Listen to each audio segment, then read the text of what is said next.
ഫെബ്രുവരി 1 ഈ തീയതിയിൽ തിരുസഭ അനുസ്മരിക്കുന്ന വിശുദ്ധർ: വിശുദ്ധ ബ്രിജീത്ത, വിശുദ്ധ ബ്രിജീത്ത്, വിശുദ്ധ സിന്നിയ, വിശുദ്ധ ക്ലാരൂസ്, വിശുദ്ധ ക്രെവന്ന. വിശുദ്ധ ബ്രിജീത്ത 450-523 കാലഘട്ടത്തിലാണ് വിശുദ്ധ ബ്രിജീത്ത ജീവിച്ചിരുന്നത്. അയർലൻഡിന്റെ മധ്യസ്ഥയായ വിശുദ്ധ ബ്രിജീത്ത അൾസെറ്ററിൽ 450-ലാണ് ജനിച്ചത്.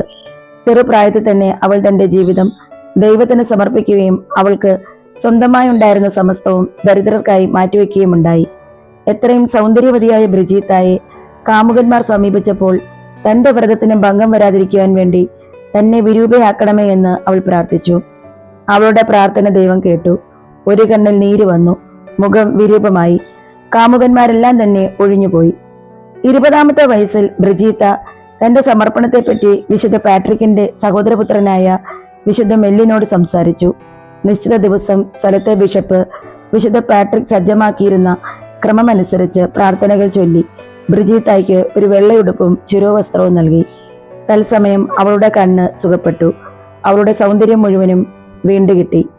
ഇത് കണ്ട് പല സ്ത്രീകളും മാതാപിതാക്കന്മാരുടെ അനുവാദത്തോടുകൂടെ ബ്രിജീത്തായുടെ ശിക്ഷണത്തിൽ ജീവിക്കുവാൻ തുടങ്ങി. അയർലൻഡിലെ 1-ാമത്തെ മഠം അവൾ സ്ഥാപിച്ചു.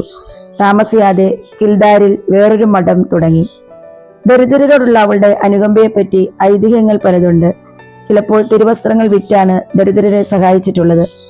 കിൽദാരിലേക്ക് ജനങ്ങൾ തിങ്ങിക്കൂടി. ക്രമേണ അതൊരു നഗരമായി. ബ്രിജീത്തായുടെ അഭ്യർത്ഥന പ്രകാരം കിൽദാരെ ഒരു രൂപതാ കേന്ദ്രമാക്കുകയും കോൺലാത്ത് എന്ന ഒരു വൈദികനെ അവിടുത്തെ മെത്രാനായി നിയമിക്കുകയും ചെയ്തു. ബ്രിജീത്തായുടെ 50 കൊല്ലത്തെ സമർപ്പിത ജീവിതം കൊണ്ട് അയർലൻഡ് മുഴുവനും അവളുടെ സ്ഥാപനങ്ങളുടെ സമാധാനം ആസ്വദിച്ചു തുടങ്ങി.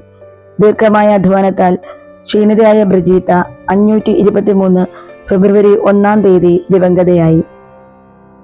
ബ്രിജീത്തായുടെ മുഖം ദൈവമാതാവിൻ്റെത് പോലെ ആയിരുന്നുവെന്ന് ഐറിഷുകാർ പറയുന്നുണ്ട്.